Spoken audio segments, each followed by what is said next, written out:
those 10 minutes in between, where we're doing like our second to third dragon, are going to be really hard. But let's go ahead and get back into it. Let's get back into it. We saw some schmoovin from Idgax, Cassiopeia, and like you said, Zacian on this Aurora, going to take some easy trades on this melee Ornn. So I think this might be Fumoth's comfort, but Zacian has been a monster in these team fights as, yeah, Idgax hits the level 3 and just is sinking the Twin Fangs into Winter's Swain. So nice look from them to, get that early lane advantage.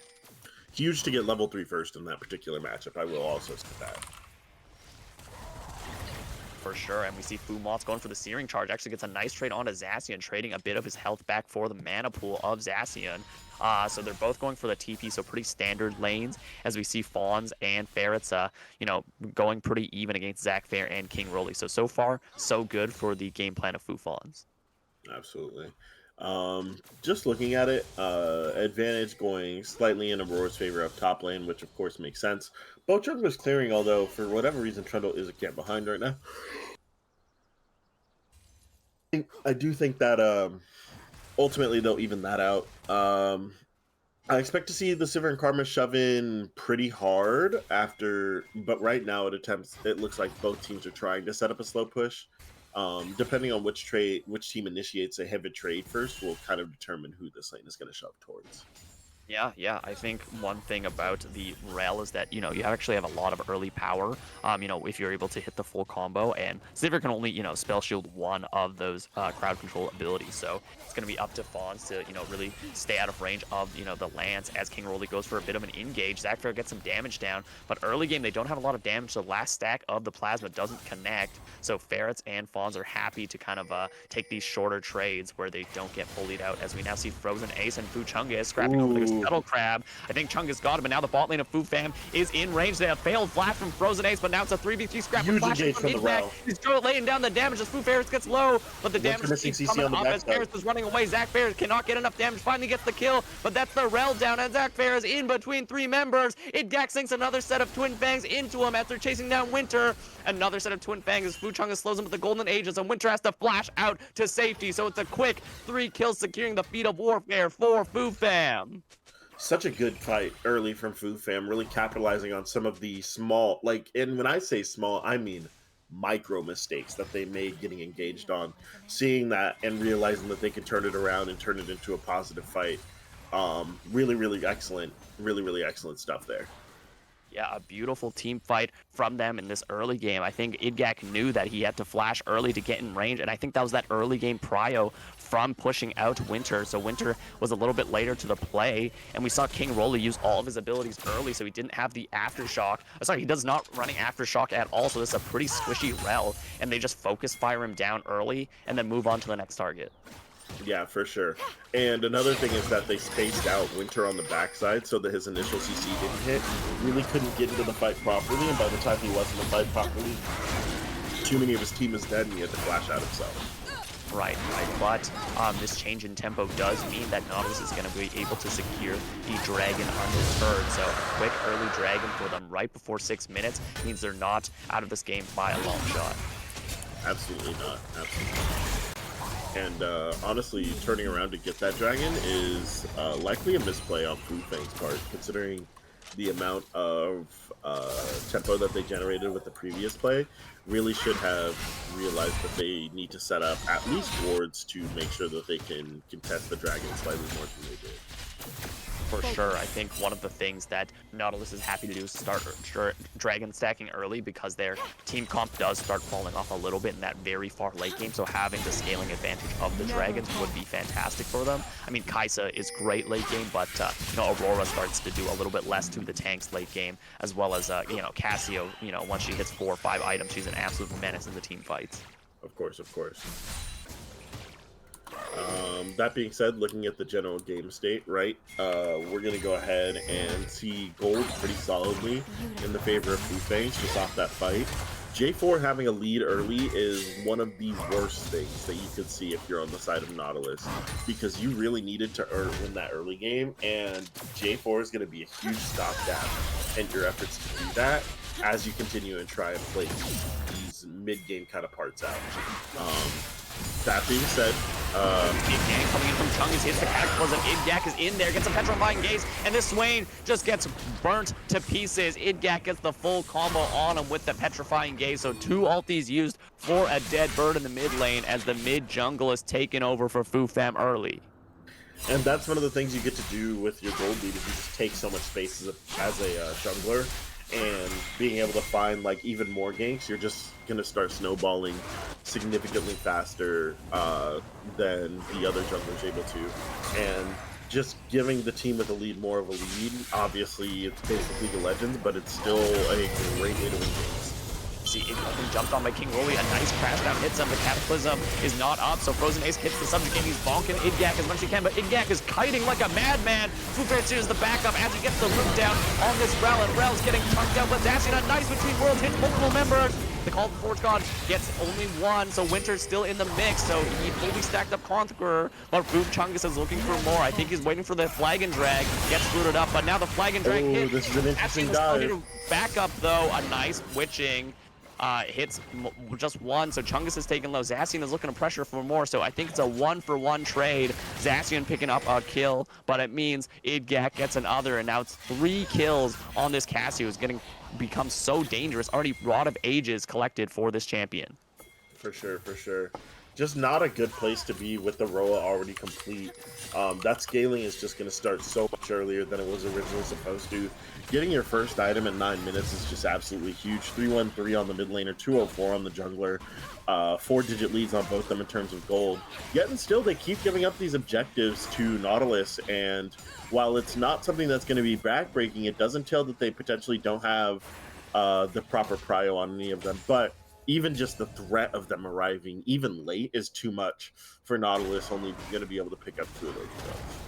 Yeah, so the 2 grubs means the second neutral objective credit is going to go for the Nautilus, so I think it's just, you know, for feats of strength, it's just going to be whoever gets the first turret. I think Idgak is playing insanely well this game, you know, using the Cassio's ability to kite out the Trundle, so great micro movements from him, and he's, you know, accrued over a 25 CS lead on Winter. So again, like I was saying, as that guy who plays Swain, the range disadvantage you have with this champion is so hard to deal with in the early game. Yeah, of course, and that's just how that matchup tends to work, right? Like, range advantage is always pretty huge.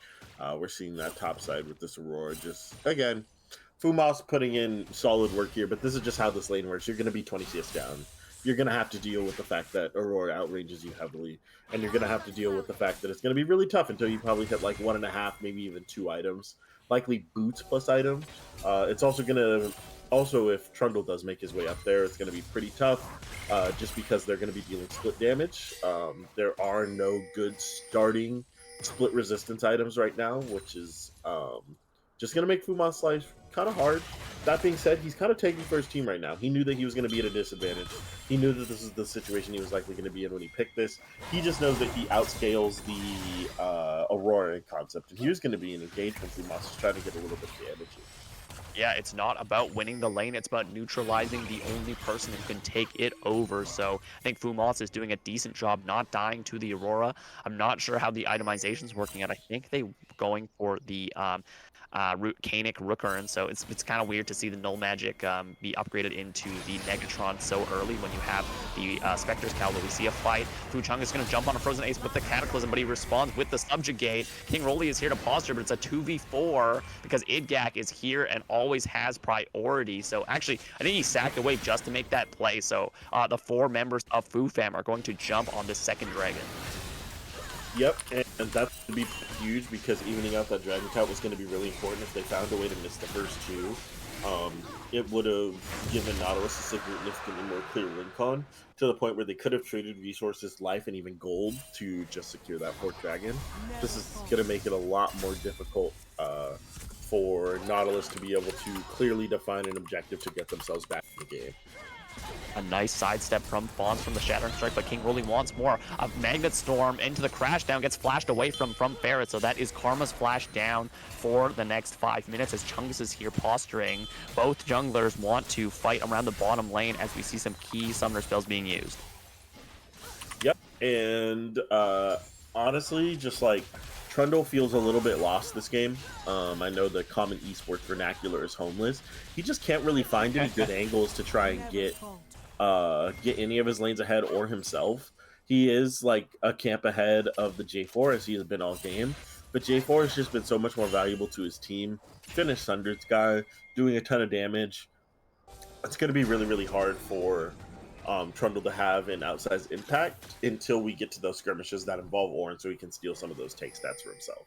Yep, precisely. I'm not usually the item guy, complaining in this game, but one thing I do want to point out is actually the static shiv being picked up for Zackfair's Kaisa instead of the Kraken, which I think is a huge mistake as he has 2 AP champions able to clear waves already, and the Kraken Slayer currently is such a powerful item, so a bit of a, I think, missed item there, losing to the Shopkeeper because he's going to need that Kraken Slayer's consistent damage to take out this Ornn and the Cassio who's going to be stacking up health. This is for sure this is definitely an AD Kaisa game. You have 2 magic damage carries on your team already between your top and your mid laner. Your top laner is a traditional APC, and your mid laner is like kind of an off APC, but still doing a lot of magic damage. I'm not even necessarily sure Kraken Slayer is the right idea, but I do know that static shiv is something I don't necessarily agree with. Especially considering while it does provide you a lot of like early game damage and a good solid spike and some wave clear to try and combat the Kaisa, right now that's just not what this game is about. You are behind, you need to figure out that you need like a mid-game 2-item spike to match the rest of your teams, and you're spiking right now. Your second item is not going to be nearly as good as your second item would normally be on Kaisa. With any number of different builds, because you can't really build the Quintus here and get that spike. Your second item, Kraken Slayer, is significantly less effective than the first item, and you're also not going to be able to transition smoothly into building attack damage in general. Yeah, I think most common build is to go for the Kraken Slayer into the Guinsoo's, right? Like you said, a lot of magic damage, but the Kraken is physical damage, so it's like good enough. That's what most, I think, like 90% of the pros and like regular Kaisa gamers are picking right now. So that lack of the Kraken Slayer, makes it so that the Guinsoo's is much weaker, like you said. And we saw that in the mid lane. Actually, Igyak and Chungus went for a gank onto Winter, and I think that was his flash expended for the Cataclysm. So that's going to be a Swain without flash again for a while, but Frozen Ace is in position. He's between 3 members, hits the Frozen Domain, but he's caught out, it looks like. Igyak actually flashes forward for the Miasma. He gets hit with the Frozen Pillar, but it doesn't matter as Igyak just picks up the kill with Chungus. Now Zacian has to run away. King Rolly disengaging with the Shattering Strike, so Frozen Ace just giving up a freebie in the river. Yeah, and you can't really... And I mean, honestly, freebie, like, it is free, but that's the consequence of the way that this early game has gone, right? That's the kind of thing that you can't really combat from Nautilus. You're just too behind for things like that not to happen. Every character on FuFam, except for maybe Sivir, is demanding a ton of space right now. It's just too easy to get caught out, and eventually you trip up. Especially unless you have immaculate vision, and Rel just hasn't been outside of lane enough to really get you that. I'm not even saying Trundle shouldn't be there. That's just the kind of risk you have to take to try and figure out ways to get farm and get position to get yourself back in the game. It's just that it's so easy to get punished when you're behind. That's just kind of what happens when you attempt to do that from here. Yeah, exactly. I mean, it's a consequence of not having control over the bot side river. I think it was a bit of a, of over-aggression, knowing that he was alone there. It was just King Rolly's Rel behind him when multiple members of the FuFam were in front. So one thing that is important to think about is now the Sivir, just thinking about item builds again, she actually went for the Yuntal, which is kind of that longer payoff item. It's not that early spike compared to the Essence Reaver, but it is much stronger in the late game. So this item choice from Fawns, just saying that, hey, I can actually scale up safely without threat, means that they're going to be even stronger in these mid-late game fights, which are going to matter a ton. So we see Chungus gets hit with the Pillar of Ice. We see the Killer Instinct going as Zackfair's laying down the damage. A Flash Shattering Strike and the Magnet Storm catches him in. So Zackfair gets the kill with the help of his team, and a nice look back after the in-gate, actually between worlds on his Zacian with a nice blast. Oh, what an excellent play from Igyak. A great disengaging ulti from this Cassio, but a flash out from Varus, actually. So the bot side plus the jungle of Nautilus is taken over, trying to get some control back in this game. And I think that's going to mean they get the 3rd dragon. So each team is prioring dragon on spawn. So a really great look from them to do that invade into this dragon. What a ridiculous freaking play from Igak there, mitigating some of the damage that engage from Nautilus could have caused. Frankly, I think that's a potentially game-winning play that they had there, because Nautilus was making an excellent play with their power spikes to try and find a way back in, and with one solid right click and one ultimate, Igak neutralized that entire fight. Ultimately, they are going to still lose it, being down the 500 gold that was on the J4. However, that could have been so much worse, and they're still going to find themselves in a winning position because Igak found a way to make a play to keep this game within their control. Right, right. And now we're seeing a lane swap from Winter Swain into the top side. So going against that Ornn instead of Aurora. So Aurora a little bit better against the Cassio in terms of lane matchup, as we're going to see the Rift Herald got jumped into. Oh, actually a beautiful Pillar of Ice stops the Herald charge where it started.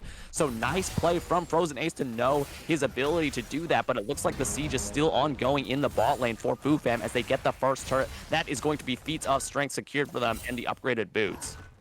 Yeah, really, again, like, this is just really solid stuff coming out here from everybody on Fufang. Just being in the right place at the right time.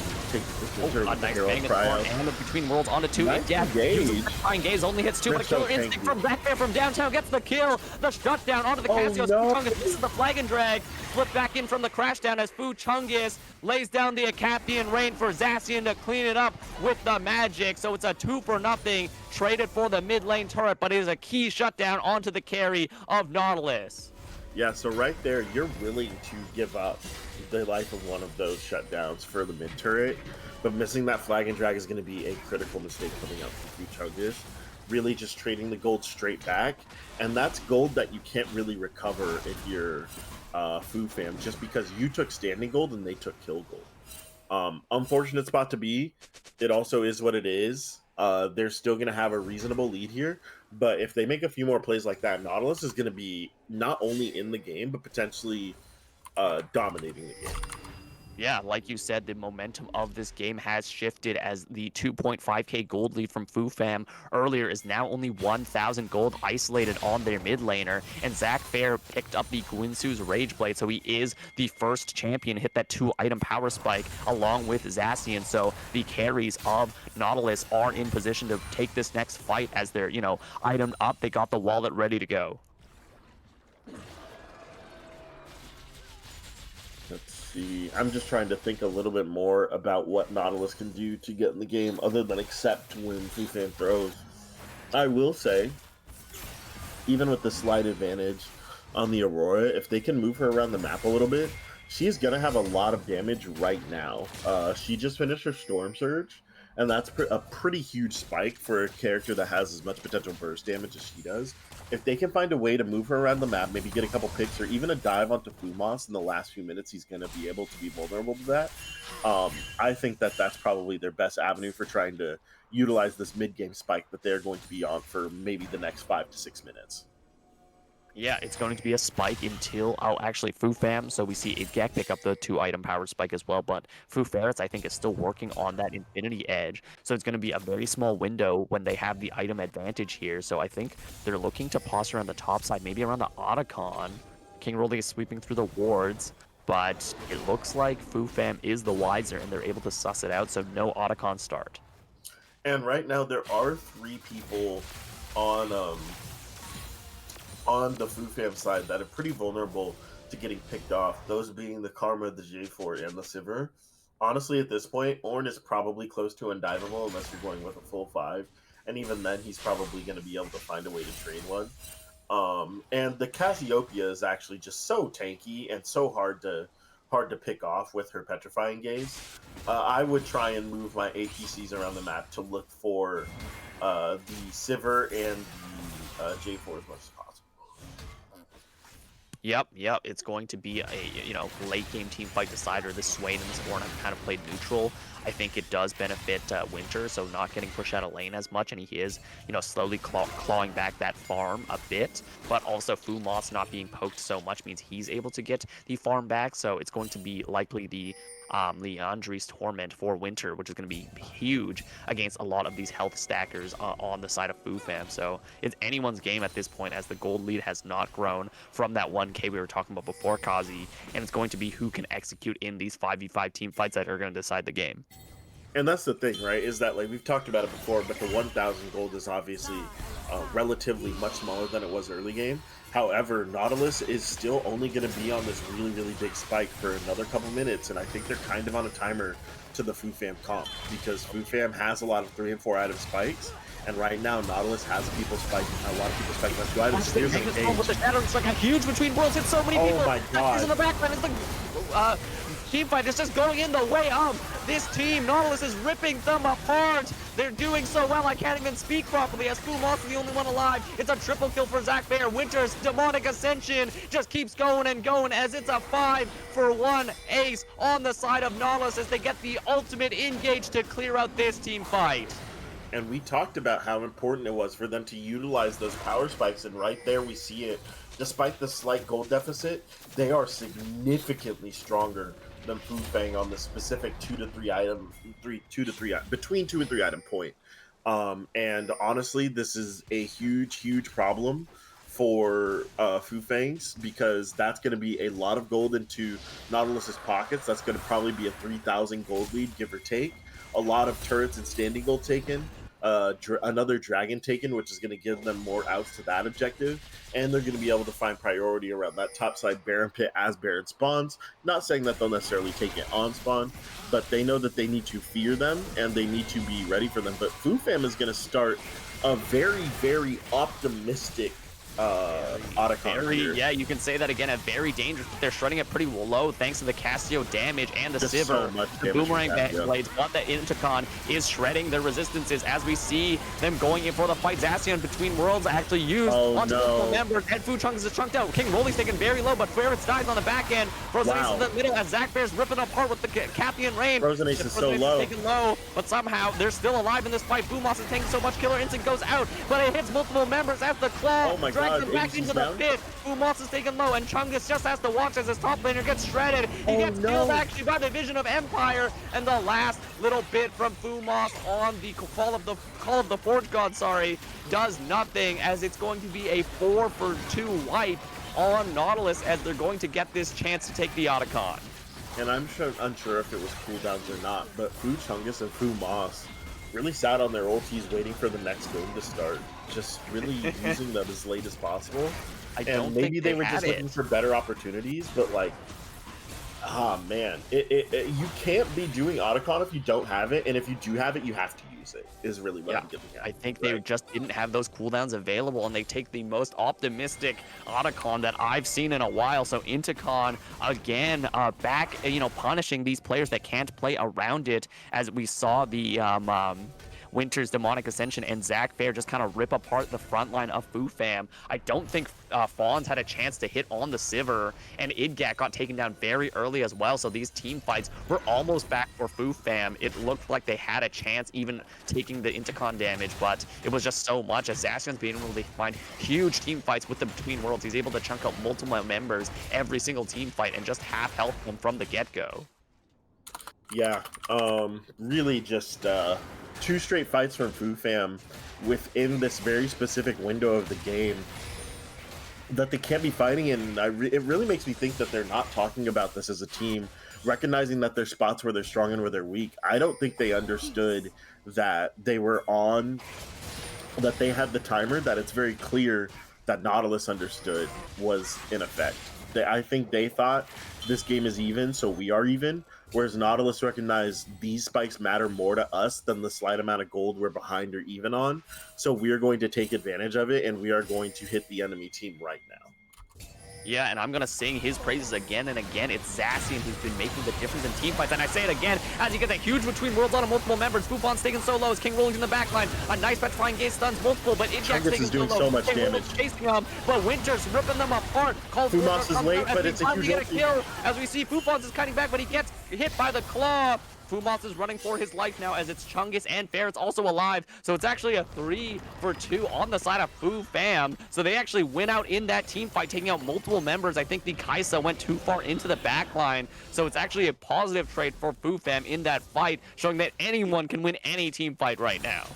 And like any caster, I love to say I told you so. I said Nautilus's spike is between 14 and 26, and every fight after that is going to get more and more difficult. And we saw it there, that even though they found themselves in an advantage position with Fumas coming in late, it still ended up being slightly losing for them.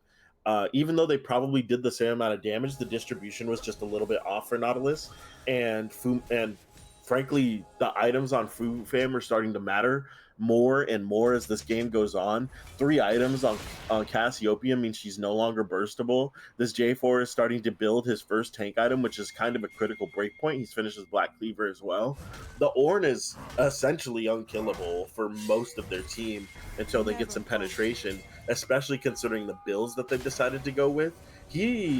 Honestly, I don't even know why he has Frozen Heart at this point. That's just food for Trundle. We see a flash engage from King Rolly missing. Idyak is doing his best to kite it out. Zapfair dodges the invite.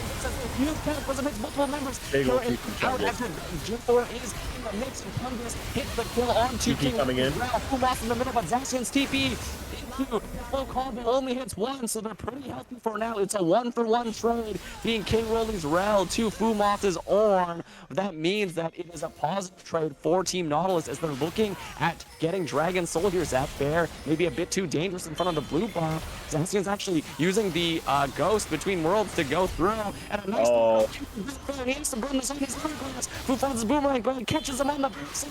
Barrett's getting the same treatment. Swing, but they're going straight onto this dragon, even though it's a 3v3. I don't know if they can burn this first. Zacian gets the hex.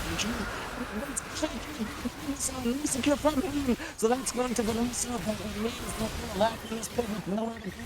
Chungus is going to blast it down this swing, pumping all over the place, but he's going to pick up some kills in the pit against this Cassio, so it's going to be a clean ace.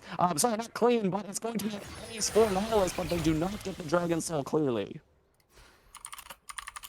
Yeah. Sorry about that. No, it's all good.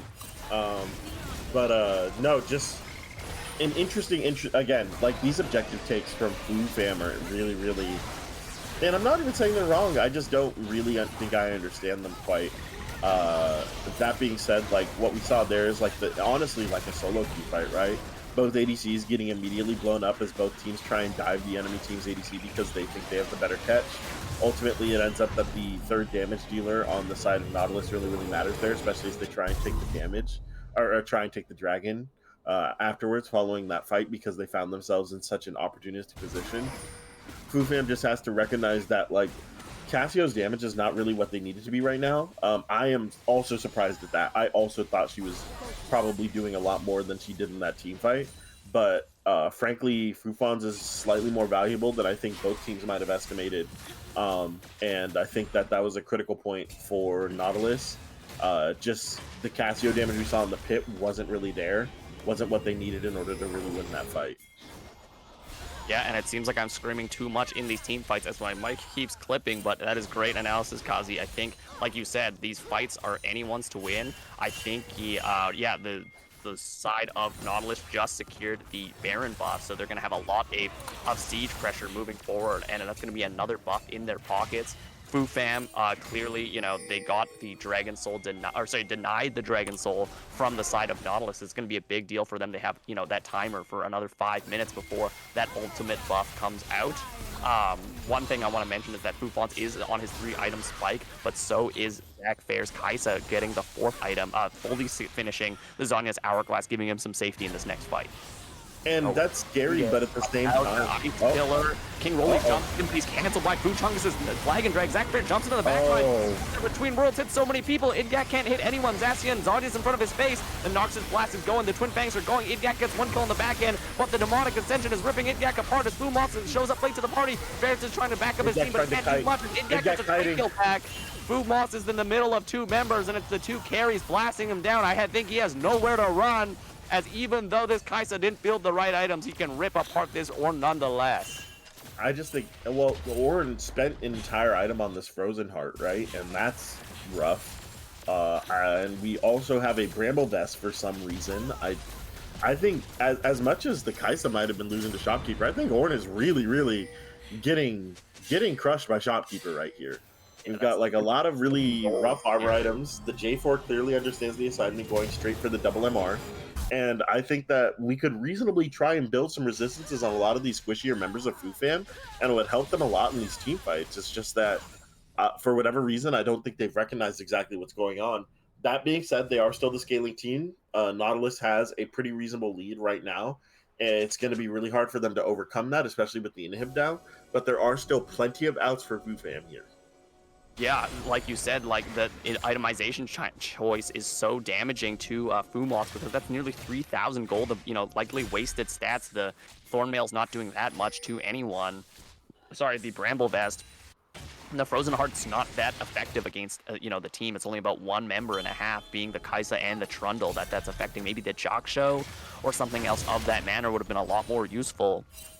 The Abyssal Mask is helpful for Idgak's damage, so I like that, supporting his teammate dealing damage, but I think Fumoth is also a bit desynced from his team, not able to show up and tank when he needs to. It feels like Fawns is usually dead in the team fights before Moths can show up, but it is ticking to Doomsday Clock as there's only 30 seconds left before this Cloud Dragon Soul is spawning.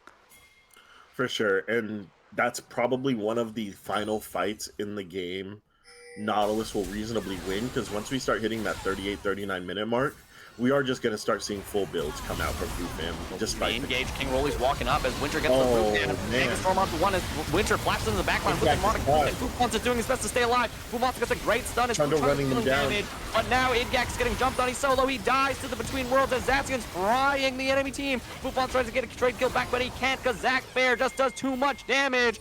Frozen Ace gets one more chop on a Fumoth, and it's at 5-for-2 ace, meaning that they can run it in and likely end the game here. Yep, and that's probably going to be the last fight of the game. They're going to be able to walk it down mid and take it. Honestly, excellent effort from Nautilus, recognizing exactly where their spikes were, taking huge advantage of it to prolong the amount of time that they had advantage in. That window just getting bigger and bigger as they won fight after fight after fight. I think those last 4 fights were just like too much gold into Nautilus's pockets for them to reasonably ever be behind FuFam. Despite FuFam's clear objective window to win the game, they just didn't really play towards it as well as I assumed they would when they drafted their team. And Nautilus putting an excellent effort to pull out that comeback and crush FuFam. 7-1-18 on Zacian. I think this guy has to be the MVP of this game. He found so many engages with the stealth into the Between Worlds, so he went across the veil and put his fist into the face of FuFam as he had a beautiful amount of engages, dealing so much damage, just ripping apart. We see here, in the post-game lobby, the most damage in the entire game, even compared to all the other carries. Even this Cassiopeia, who was sending endless Twin Fangs into the tanks,